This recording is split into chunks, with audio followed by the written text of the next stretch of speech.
अब 9 second news में बात कर लेते हैं बजट सत्र से जुड़ी कुछ खबरों। इंडिया गठबंधन के नेताओं की आज एक बैठक होगी। संसद के सत्र के दौरान रणनीति पर चर्चा होगी। बजट सत्र में विपक्ष की संयुक्त रणनीति पर बातचीत होनी है। कई मुद्दों पर केंद्र सरकार को घेरने की कोशिश।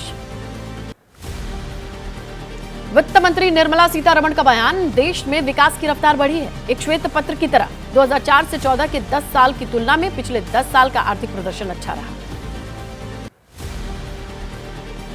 रेल मंत्री अश्विनी वैष्णव ने कहा, गरीब, युवा, महिला, किसान को ध्यान में रखकर बजट पेश किया गया। पिछले 10 साल में रेलवे की क्षमता, सुरक्षा पर ध्यान दिया गया। रेलवे के 3 कॉरिडोर शुरू किए जा रहे हैं।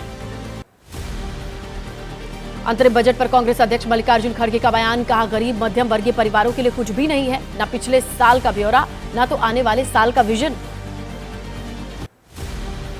अंतरिम बजट पर पूर्व वित्त मंत्री पी चिदंबरम ने कहा, एनडीए सरकार अमीरों के लिए अमीरों द्वारा संचालित सरकार है। यूपीए सरकार के 10 सालों में जीडीपी विकास दर एनडीए सरकार से ज्यादा थी। अंतरिम बजट पर बोले केंद्रीय मंत्री पीयूष गोयल, कहा, यह विकास को आगे बढ़ाने की कहानी है। 2047 तक भारत को बनाएगी विकसित राष्ट्र। बजट विकसित भारत की दिशा में बड़ा कदम। राहुल गांधी पर केंद्रीय मंत्री स्मृति ईरानी का निशाना, कहा, स्कूल्स ऑफ मैथमेटिक्स में जाएंगे राहुल तो हर चीज डिसबैलेंस ही नजर आएगी, क्योंकि न उनके पास कोई गणित है न चिंतन। कर्नाटक के मंत्री एस पाटिल ने कहा, 15वें वित्त कमीशन के मुताबिक कर्नाटक का टैक्स कलेक्शन 4 लाख करोड़ से ज्यादा, लेकिन राज्य को मिला बहुत कम। केंद्र सरकार पर परेशान करने का भी आरोप लगाया। यूपी विधानमंडल का बजट सत्र आज से शुरू होगा। पहले दिन राज्यपाल आनंदीबेन पटेल दोनों सदनों को एक साथ संबोधित करेंगी। 12 फरवरी तक चलेगा विधानसभा सत्र। बिहार विधानमंडल के बजट सत्र की तारीखों में बदलाव, 10 फरवरी के बजाय 12 फरवरी से शुरू होगा। 12 फरवरी से शुरू होकर 1 मार्च तक चलेगा। 13 फरवरी को 2024-25 के लिए पेश होगा बिहार सरकार का बजट।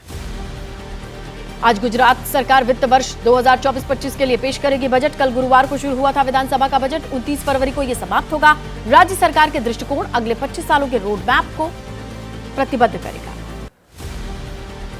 मुंबई के लिए आज खुलेगा बीएमसी का खजाना। बीएमसी का साल 2024 का बजट पेश होगा। किसी नए टैक्स की घोषणा होने की उम्मीद कम। सफाई पर दीर्घकालिक योजना की घोषणा हो सकती है। पिछले साल 52,000 करोड़ के बजट को पेश किया गया था। कांग्रेस से सांसद डीके सुरेश के दक्षिण भारत के लिए अलग देश वाले बयान से कांग्रेस ने किनारा कर लिया। पी चिदंबरम ने कहा, अलग देश जैसी कोई बात कांग्रेस नहीं सोचती, मैं इसका खंडन करता हूं। कांग्रेस सांसद डीके सुरेश के बयान पर बीजेपी सांसद टी सूर्या का निशाना, कहा कि धर्म, भाषा, क्षेत्रीयता के आधार पर देश को बांटना कांग्रेस के लिए नया नहीं है। आगे बढ़ जाते हैं, 9 सेकंड न्यूज में बात कर लेते हैं चुनावी हलचल की। लोकसभा चुनाव के लिए सीट बंटवारे को लेकर महाविकास अघाड़ी के घटक दलों की आज तीसरी बैठक है। प्रकाश आंबेडकर भी शामिल होंगे। दूसरी बैठक में वंचित बहुजन अघाड़ी को एमवीए में शामिल किया गया। आज झारखंड में प्रवेश करेगी राहुल गांधी की भारत जोड़ो न्याय यात्रा। पाकुड़ से यात्रा में एंट्री हो रही है।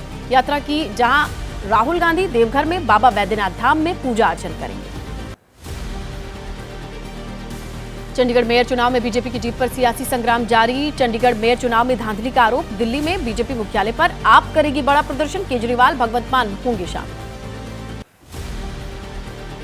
दिल्ली में आम आदमी पार्टी के प्रदर्शन के चलते पुलिस अलर्ट मोड पर है। पुलिस ने नहीं दी है प्रदर्शन की अनुमति। करीब 1000 दिल्ली पुलिस पैरामिलिट्री फोर्स तैनात, सुरक्षा के कड़े इंतजाम। आज सीएम केजरीवाल के खिलाफ दिल्ली में बीजेपी का प्रदर्शन। दिल्ली बीजेपी अध्यक्ष वीरेंद्र सचदेवा, नेता प्रतिपक्ष रामवीर सिंह बिधूड़ी शामिल होंगे। आप ऑफिस के बाहर प्रोटेस्ट होगा।